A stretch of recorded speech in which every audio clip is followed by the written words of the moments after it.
Hey there. I know you're all wading through BC election stuff right now, and let's be real, those party platforms are huge EE this time around. Yeah. You practically need a poli-sci degree just to get through them. Yeah. So, you've sent over the NDP, conservative and green platforms, Yeah. and wow, they're massive. Yeah. So that's what we're diving into today. We're going to try to make sense of it all. So Exactly. you can sound super smart at those election night parties Yeah.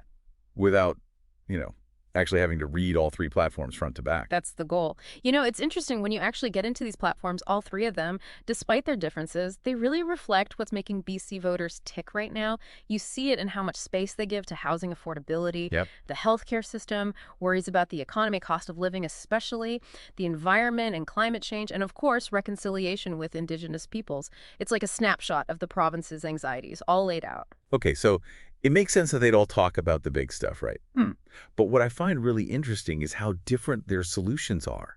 It's like they're all looking at the same problems, but with completely different ideas about how to fix them. It's a great way to put it. Like, take the shortage of healthcare workers, right? Yeah. A huge issue. The NDP platform is all about recruitment. They want to bring in hundreds more foreign-trained doctors, and get this, they're even talking about relocation assistance and making it way easier to get licensed. Wow. Almost like they're rolling out the red carpet. They also want to double the size of that nurse practitioner program at UBC and offer more incentives for healthcare workers to actually stay and build a career here in BC. So it's like they're pulling out all the stops to bolster that public system. Right. Now, contrast that with the conservatives and their Patients First plan. They're going in a totally different direction. Totally different. They're open to exploring private healthcare options, but, and this is important, it's still publicly funded treatment. It's just happening at these pre-approved facilities. And get this, they could even be outside BC. So you could be looking at sending patients on a medical travel program, basically, to deal with those long wait times. Wow. And they're also firm on rehiring healthcare workers who were let go over those vaccination policies. It's a completely different approach. And then there are the Greens. They're basically saying, let's just rebuild the whole system. Yeah. They're proposing this single-payer system run through a network of what they call integrated community health centers, spread all across BC. They call it the Dogwood model. Dogwood model, huh? And it's not just a catchy name. It's based on a system they have in Spain that's been really successful. And it really stresses preventative care and keeping things local and holistic. Less emphasis on big hospitals, more focus on your own community. It's a huge shift from how the other parties are thinking about healthcare. You know, I have to say, when I saw this well-being framework in the Green platform, it really struck me. It's a world away from the NDP's more action-y language or the conservative focus on individual choice.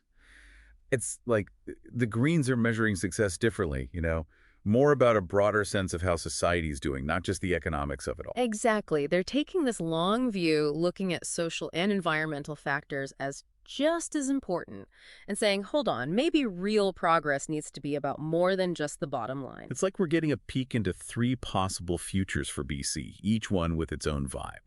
And this difference is really obvious when you look at their economic policies, especially when it comes to tax cuts. The NDP and Conservatives both promise relief, but they're targeting completely different groups. Night and day.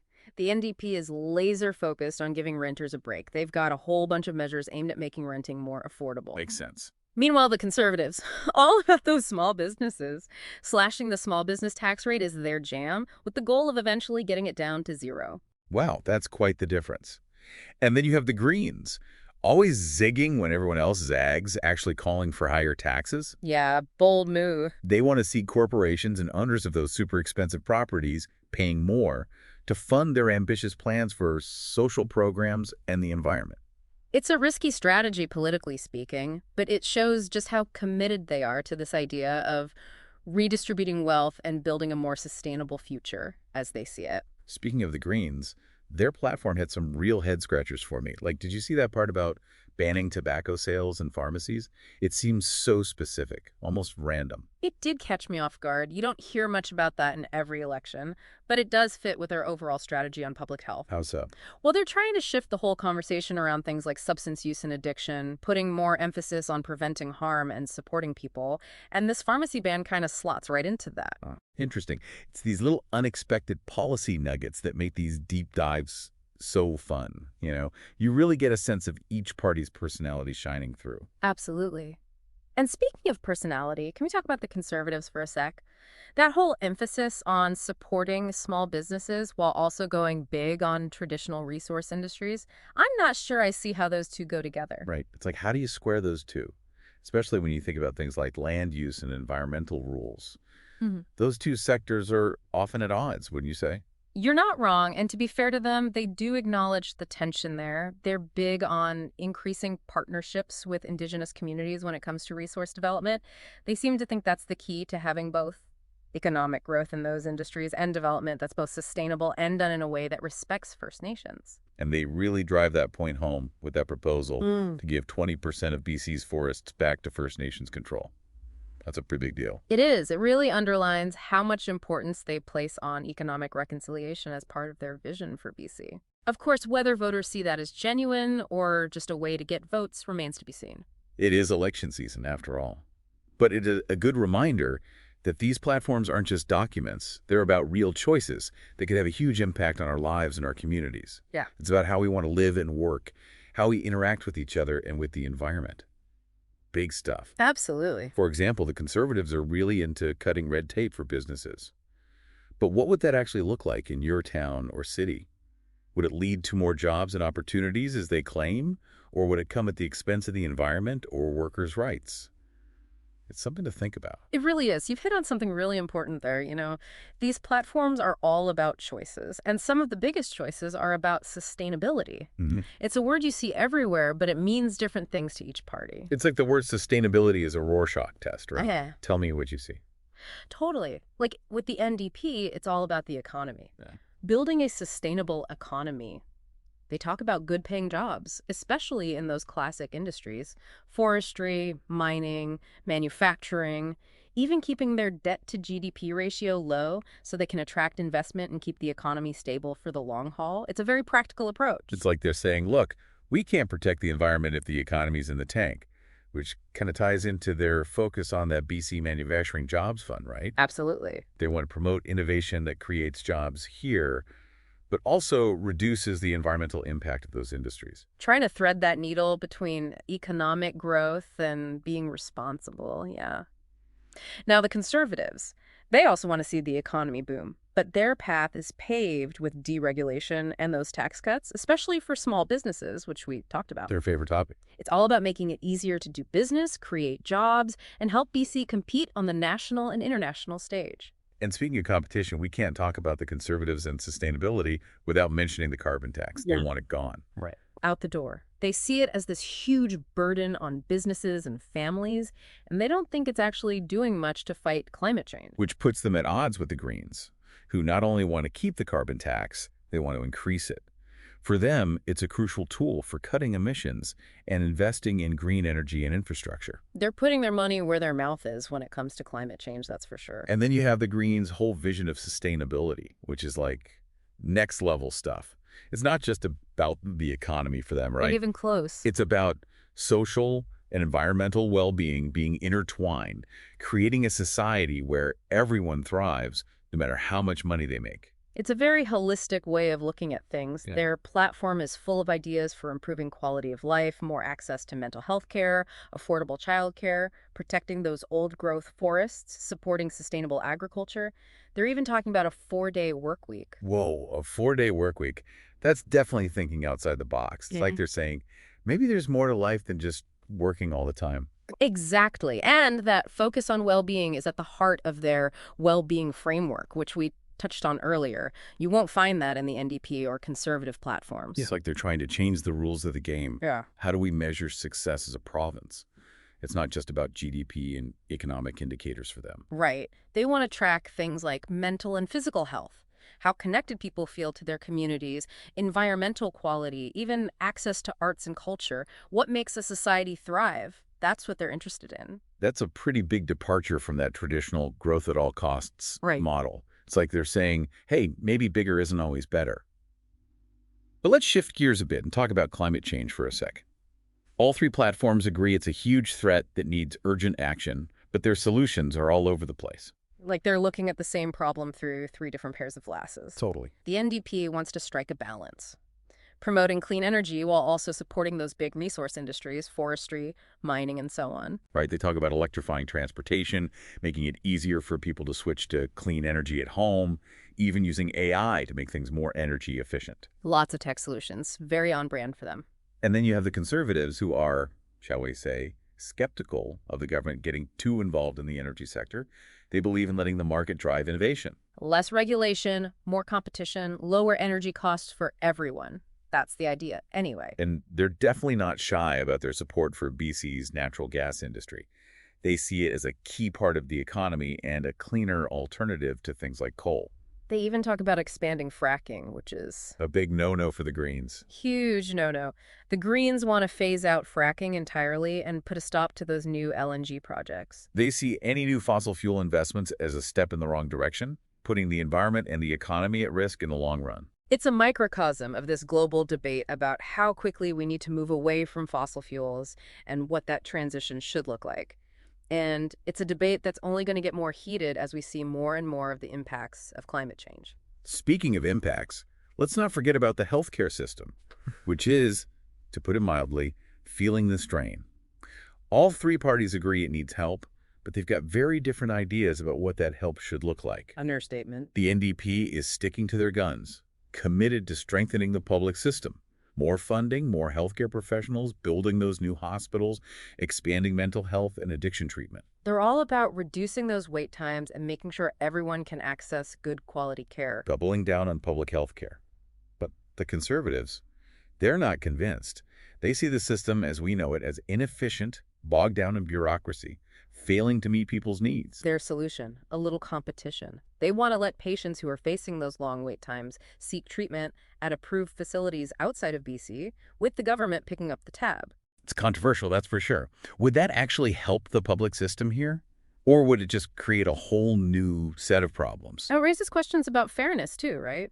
Would everyone have equal access to those out-of-province options, or would it end up being a system where people with more resources benefit the most? Lots to think about.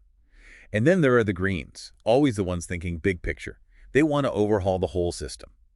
Switching to a single-payer model delivered through this network of integrated community health centers all across BC. They think this model would lead to better, more accessible care, while also cutting down on that administrative burden that bogs down the system. It would give healthcare professionals more time to actually focus on patients, less time on paperwork. It's about shifting from reacting to problems to preventing them in the first place. Focusing on the whole person, not just treating symptoms. It's a nice idea. But healthcare reform is really hard, right? It always seems easier said than done. We've seen other places try and run into all sorts of roadblocks. Oh, absolutely. And then there's the question of cost. How do you fund a system like that? Tax increases. Those are the details that often get lost in the shuffle during elections. Speaking of big-ticket items, how about affordable housing, or the lack thereof? It's been a huge issue in BC for ages, and all three parties have their own take on how to tackle it. What have we got?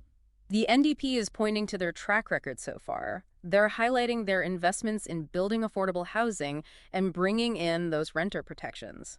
Their plan is to keep building more non-market and co-op housing, expand those rental assistance programs, and crack down on speculation and those crazy rent increases. They also want to light a fire under municipalities to approve new rental projects faster, especially near those transit hubs. Just get those units built. Right.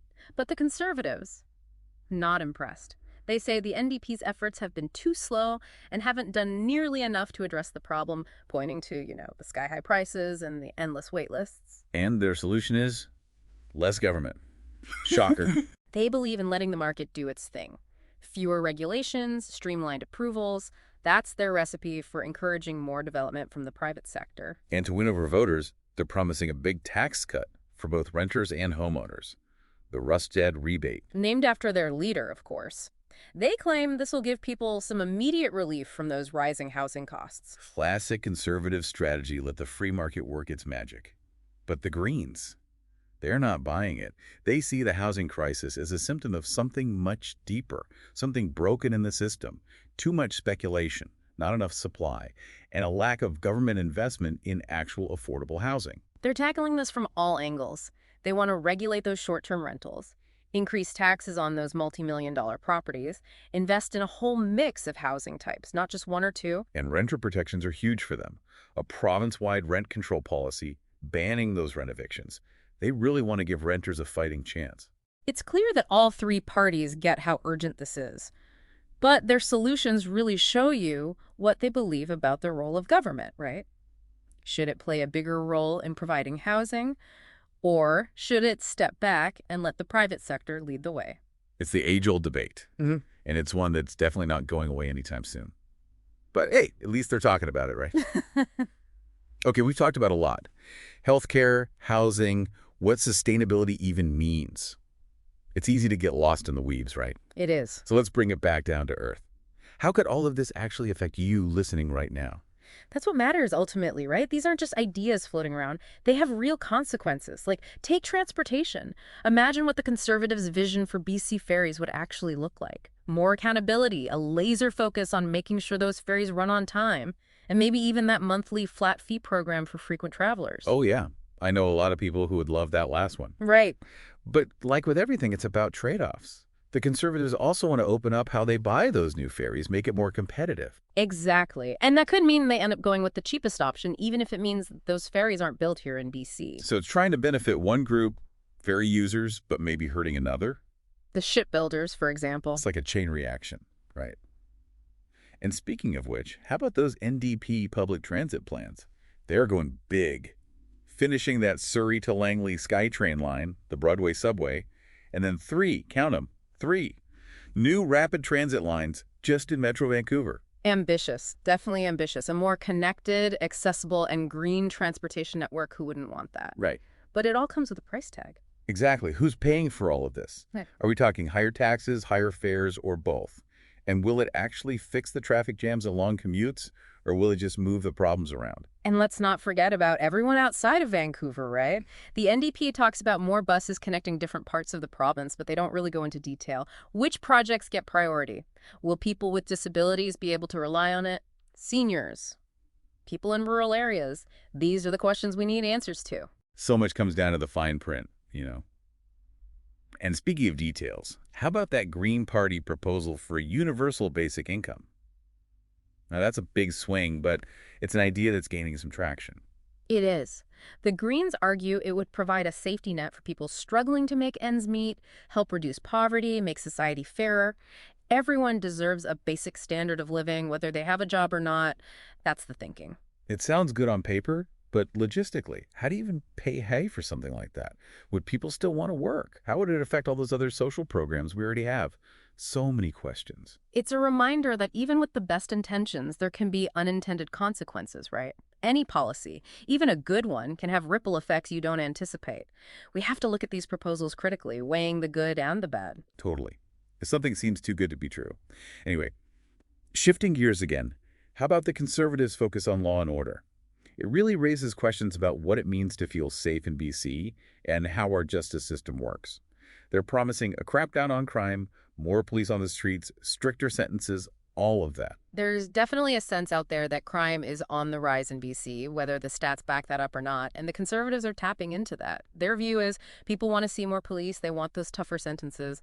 That's how you make people feel safe again. But you have to ask, what impact would that have on communities that are already over-policed? Yeah. Will it actually make them safer or just lead to more racial profiling and people ending up in jail? Exactly. And does it address the root causes of crime, like poverty or addiction, or is it just about punishment, without actually trying to solve the bigger problems? These are complicated issues that need more than just tough talk and a lock-'em-up mentality. We have to look deeper, think about the long-term impact.